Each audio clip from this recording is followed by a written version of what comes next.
اعوذ باللہ من الشیطان الرجیم، بسم اللہ الرحمن الرحیم۔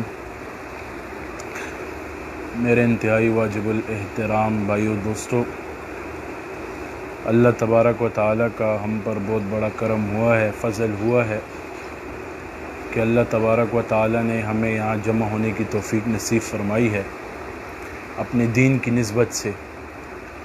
اللہ تبارک و تعالیٰ اپنے خاص الخاص بندوں کو دین کے لیے جمع ہونے کی توفیق نصیب فرماتے ہیں۔ یہاں جمع ہونے کے لیے ان کو ہی توفیق نصیب فرماتے ہیں جو اللہ کے خواص ہوتے ہیں۔ میرے بھائیو دوستو، انسان کی جو دار و مدار ہے وہ نیتوں پر ہے، انما الاعمال بالنیات۔ جس انسان کی نیت صحیح رہی تو اللہ تبارک و تعالیٰ اس کے تمام راستوں میں دشواریاں ختم کر کے آسانیاں پیدا کرتے ہیں، اور جس کی نیت ہی خراب ہوئی اس کا راستہ جتنا ہی صفا رہا، اس کی منزل جتنی ہی اچھی رہی، لیکن اللہ تبارک و تعالیٰ اس راستے میں کبھی اس کی مدد نہیں کرتے۔ تو آج ہم اپنی روزمرہ کی زندگی کی جو روٹین ہے اس کو دیکھ لیں اور اپنے دل کو دیکھ لیں کہ آیا ہم دوستوں کے ساتھ، اپنے رشتہ داروں کے ساتھ، اہل و عیال کے ساتھ کس انداز سے چلتے ہیں؟ نیت ٹھیک کر کے ان سے ساتھ چلتے ہیں یا نہیں؟ کوئی کام کرانا ہو تو ہم کتنا اچھا جی جان کر کے چلتے ہیں، اور جب کام ختم ہو جائے تو ہم اس سے پھر پوچھتے بھی نہیں ہیں۔ جس وجہ سے بندے کو عزت ملے دین کی وجہ سے، اور پھر ایک سلسلے کی وجہ سے ایک بندے کو عزت ملے، اور پھر وہی بندہ اس سلسلے کے مخالف کھڑا ہو جائے، اس دین کی بات کے مخالف کھڑا ہو جائے اپنی انا کی خاطر، اس بندے کا کیا حال ہوگا آپ خود سوچیں۔ ایسے بندے کی یہ دنیا بھی تباہ رہے گی اور آخرت بھی تباہ رہے گی۔ تو اپنی نیتوں کو درست کر لیں۔ آج ہماری نیتیں درست نہیں ہیں، آج ہمارے دل درست نہیں ہیں۔ آج ہم سمجھتے ہیں کہ ہم دین کا کام کر رہے ہیں، وہ بیچ میں سے دین کا کام نہیں ہوتا۔ آج ہم حسد میں اتنے مبتلا ہو چکے ہیں کہ ایک دوسرے کو کافر کہنے کے، ایک دوسرے پہ کفر کے فتوے، ایک دوسرے پہ الزامات، ایک دوسرے کی عزتیں اچھالنے میں بس ہماری دن کے 24 گھنٹے مصروف ہیں۔ اور دوسری بات یہ ہے کہ اپنے بڑوں کو، جن بڑوں کے پیچھے چل رہے ہوتے ہیں، پھر ان کی جب ان سے سائڈ پہ کنارہ کشی آپ لوگ کرتے ہو، جب ان سے ہٹتے ہو تو بس ہٹ جاؤ، اس کے بعد ان کے پیچھے بولنا، ان کے پیچھے لگنا، یہ ہمارے اندر ٹھیک بات نہیں ہے۔ پھر ایک عالم ہو کر، پھر ایک مفتی ہو کر، پھر ایک شیخ الحدیث ہو کر خود کو اتنے بڑے بڑے عہدے دینا، اور پھر بیچ میں کچھ نہ ہو، خالی وہ ہو، تو یہ تو بیچ میں نہیں ہے نا، یہ تو اصلاح کی بات نہیں ہے نا۔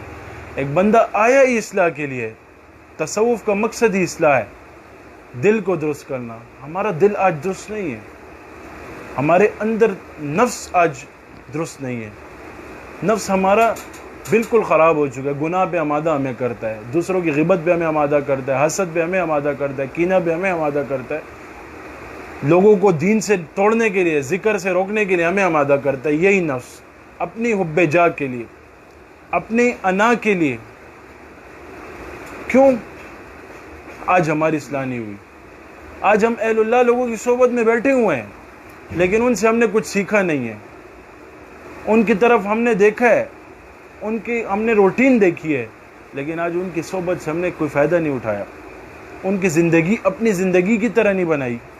آج جب بچہ دین کی طرف آتا ہے، ٹوپی پہنتا ہے، نماز پڑھتا ہے، تو والدین اس کو طعنہ دیتے ہیں، سب سے پہلے اس کو والدین طعنہ دیتے ہیں۔ وہ کہتے ہیں کہ ٹوپی میں تم کیسے لگ رہے ہو، ٹوپی میں تم ایسے لگتے ہو، ٹوپی میں تم ایسے لگتے ہو، کپڑے اس طرح نہ پہنو، کپڑے اس طرح۔ سنت کے لباس، جب مطابق لباس بچہ پہنتا ہے تو اس کو والدین کیا کہتے ہیں کہ یہ صحیح طریقہ نہیں ہے، یہ لباس ٹھیک نہیں ہے، تم یہ پہنو وہ پہنو۔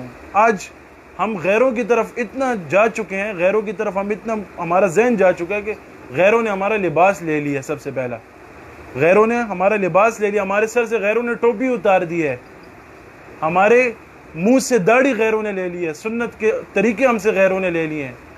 آج عورتیں جو ہیں، آپ اپنی عورتوں کو دیکھو، آج عورتوں کے پانچے جو ہیں وہ ٹخنوں سے اوپر آپ کو نظر آئیں گے، اور لڑکوں کے پانچے اور مردوں کے پانچے آپ کو ٹخنوں کے نیچے نظر آئیں گے۔ حدیث شریف میں کیا آتا ہے؟ ما اسفل من الکعبین من الازار فی النار، جس مرد کے لیے، یہ حدیث مرد کے لیے آئی ہے، جس مرد کی پانچے جو ہیں ٹخنوں سے نیچے رہیں گے، جس مرد کے پانچے ٹخنے سے نیچے رہیں گے وہ جہنم میں جلیں گے اس کے ٹخنے۔ اور آج ہم بازار میں دیکھیں یا اپنے گھروں کی روٹین میں دیکھیں تو ہمارے عورتوں کے پانچے جو ہیں وہ اوپر نظر آتے ہیں اور لڑکوں کے پانچے ہمارے نیچے ہوتے ہیں۔ آج کفار نے ہم پہ اتنی محنت کر لی کہ ہم نماز پڑھتے وقت شرماتے ہیں، نماز میں ٹوپی پہنتے ہوئے شرماتے ہیں، یار کہ ہماری ٹوپی ایسی ہے کہ لوگ میرے پیچھے کزن ہنسے گا، میرے پیچھے ماموں کا بیٹا ہنسے گا، میرے پیچھے میرا دوست ہنسے گا۔ آج کفار نے ہم پر اتنی محنت کر لی، ہماری زبان اس نے لے لی، امریکہ والوں نے آج ہماری زبان لے لی ہے۔ مولانا ابوالکلام آزاد رحمۃ اللہ علیہ کے بارے میں ایک واقعہ آتا ہے، اس کا ایک کافر کے ساتھ مناظرہ تھا، وہ انگریز تھا۔ یہ واقعہ غور سے سنیں، وہ کیا تھا؟ انگریز تھا۔ ان دونوں کا مناظرہ چلا، انہوں نے مناظرے پہ تاریخ پہ مناظرہ بات طے ہوئی، اس تاریخ پہ مناظرہ، دونوں بیٹھ گئے مناظرے کے لیے۔ تو بیچ میں جو مشیر تھا، جو بولنے والا تھا، متکلم، ترجمان، وہ مناظرے میں بیٹھ گیا، وہ انگریز سے ملا ہوا تھا۔ مناظرہ شروع ہوا، لوگ بیٹھے ہیں، بھی بات چل رہی ہے۔ درمیان میں ترجمان نے انگریز کی سائیڈ لی۔ جیسے ہی ترجمان نے انگریز کی سائیڈ لی تو مولانا ابوالکلام آزاد رحمۃ اللہ علیہ نے کیا فرمایا؟ کہتے اے ترجمان، یہ کیا کرو، تم تو غلط بول رہے ہو۔ تو ترجمان کام اٹھا، کہتے مولانا صاحب آپ کو انگریزی آتی ہے تو آپ انگریزی میں مناظرہ کرو نا۔ مولانا ابوالکلام آزاد رحمۃ اللہ علیہ نے کیا فرمایا؟ کہتے اگر میں انگریزی میں مناظرہ کروں گا تو میں تو اس کا غلام ہو جاؤں گا، اگر میں انگلش میں اس کے ساتھ مناظرہ کروں گا میں تو اس کا غلام ہو جاؤں گا، اس لیے لہٰذا ٹھیک طریقے سے بات کرو۔ یعنی اس کو انگلش آتی تھی، انگلش اس نے سیکھی ہوئی تھی، لیکن کہتا ہے میں جب اس ٹائم بولوں گا تو میں اس کا غلام ہوں گا۔ ان کی سوچ دیکھیں، ان کی وجہ سے، ان کی برکت سے پاکستان آزاد ہوا ہے، ان کی وجہ سے پاکستان آزاد ہوا ہے، ان کے شاگردوں کی وجہ سے پاکستان آزاد ہوا ہے۔ آج ہم اتنا وہ امریکہ والوں سے اتنا متاثر ہیں، روس والوں سے اتنا متاثر ہیں، ہر جگہ اپنے بچوں کے لباس ہمارے جو ہیں وہ بس غیروں کے طریقوں پر ہے، سر پہ کٹنگ کا اسٹائل غیروں کے طریقوں پر ہے، اپنے جو روزمرہ کی روٹین ہے غیروں کے اسٹائل پہ ہے، زبان جو ہے غیروں کے اسٹائل پر ہے، سب کچھ اس نے ہم سے خرید لیا، سب کچھ ہم نے ان کو دے دیا۔ ہم کہاں کے رہے؟ کہیں کے بھی، نہ ادھر کے رہے نہ ادھر کے رہے، ہم نہ خدا ملا نہ وصال صنم، نہ ادھر کے رہے نہ ادھر کے رہے، نہ دین کے رہے نہ دنیا کے رہے۔ اپنے نبی، وہ جو کفار ہیں وہ نبی علیہ السلام کی زندگی اپناتے ہیں۔ آپ کو پتہ ہے وہ نبی علیہ السلام کی زندگی کا ایک ایک حصہ وہ اپناتے ہیں۔ حضرت عمر رضی اللہ تعالیٰ عنہ کی قانون، جو حضرت عمر رضی اللہ تعالیٰ عنہ نے سیاست کی ہے، وہ اس پہ عمل کرتے ہیں اور وہ سیاست کرتے ہیں۔ ایک عالم کا میں بیان سن رہا تھا، ایک مولانا صاحب بیان میں فرما رہے تھے کہ میں روس گیا، میں ایک ٹیکسی والے کو میں نے روکا کہ مجھے فلاں فلاں کالج پر پہنچاؤ، تو اس ٹیکسی والے نے اس کو کالج پہ لے جانے لگا، راستے میں تھوڑا اس سے راستہ غلط ہو گیا، تو اس نے وہ کسٹمر کا میٹر بند کر لیا، اپنا میٹر اوپن کر لیا۔ تو وہ مولانا صاحب اس کو دیکھ رہا تھا، نہ اس کی داڑھی تھی، نہ اس کے پینٹ شرٹ پہنی تھی، نہ لباس ٹھیک تھا۔ تو جب ٹیکسی میں وہ جا رہا ہے تو اس نے 1.5 کلومیٹر کے بعد وہ پھر اوپن کر لی، کسٹمر کا میٹر اس نے اوپن کر لیا۔ جیسے اس نے کسٹمر کا میٹر اوپن کیا تو یہ مولانا صاحب وہاں پہنچا، اس کا وہاں استقبال تھا، ایک کالج میں سسٹم تھا، یہ روس کی بات کر رہا ہوں آپ کو۔ وہاں جیسے ہی وہ پہنچ گیا ساری سسٹم اس کی ہو گئی، اس نے اس ٹیکسی والے کو نہیں چھوڑا، اس نے روکا ٹیکسی والے کو، کہتے رکو، اپنے ان دوستوں کو بلایا، کہتے ذرا وہ بات سنو، اس سے پوچھو کہ تم نے راستے میں یہ ٹیکسی کیوں کسٹمر پہ ہو۔ اس نے بولا، کہتے میرے راستے مجھ سے غلط ہو گیا ہے، تو لہٰذا میں یہ جو غلط راستہ ہے یہ میں کسٹمر پہ پیسے نہیں ڈال سکتا، میں یہ غلط راستے کے پیسے کسٹمر پہ نہیں ڈال سکتا۔ تو ادھر مولانا صاحب نے کیا فرمایا؟ کہتے میں نے یہاں ایماندار لوگ دیکھے لیکن ایمان نہیں دیکھا، میں نے یہاں ایماندار لوگ دیکھے ایمان نہیں دیکھا. آج ہمارے پاس ایمان کی دولت ہے, آج ہمارے پاس اسلام کی دولت ہے, لیکن ہمارے دل میں ایمان نہیں ہے. دوسرے کو کس طریقے سے نیچے کریں بس اس میں ہم پڑے ہوئے ہیں, دوسرے کو کس طریقے سے ذلیل کریں بس اس میں ہم پڑے ہوئے ہیں. لہٰذا خدا را اپنے گھر کی طرف توجہ دو, نبی علیہ السلام کی سیرت پڑھو. یہ قبر کوئی مذاق کی جگہ نہیں ہے کہ بس ادھر مر گئے تو بس ختم ہو گیا. ہر کسی کے گھر میں کوئی نہ کوئی بڑا فوت ہوا ہوگا, اس سے پوچھو قبر کیسا مقام ہے قبر کا. قبر میں جب حضور صلی اللہ علیہ وسلم کی بیٹی جانے لگی, حضرت ابو ذر غفاری رضی اللہ تعالیٰ عنہ قبر کو کیا کہتے ہیں, تجھے پتہ آج تیرے پیٹ میں کون آ رہی ہے؟ وہ آ رہی ہے جس کے لیے اس شخص کی بیٹی آ رہی ہے جس کے لیے دنیا آخرت بنی, جو جنت کی سردار ہے, حوروں کی سردار ہے. وہ تیرے قبر میں, وہ تیرے لخت جگر, وہ نبی علیہ السلام کی لخت جگر تیرے پیٹ میں آ رہی ہے. تو قبر کیا کہنے لگی, یا ابا ذر لست مکان حسب و نسب, اے ابو ذر میں حسب و نسب کی جگہ نہیں ہوں, میں تو اعمال کی جگہ ہوں.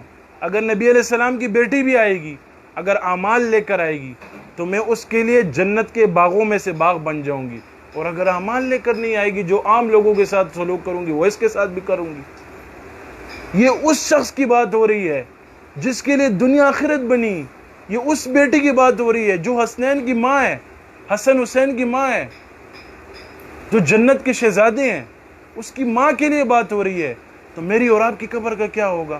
آج ہم نے کبھی قبر کو سوچا ہے؟ یا نہیں, صبح گھر سے نکلنے بس پیسہ پیسہ پیسہ پیسہ, رات کو آئے پیسہ پیسہ.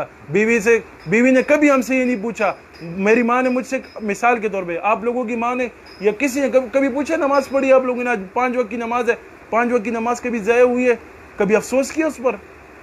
بس بیوی پوچھے گی آج 10,000 کمائے, کل 20,000 کماؤ.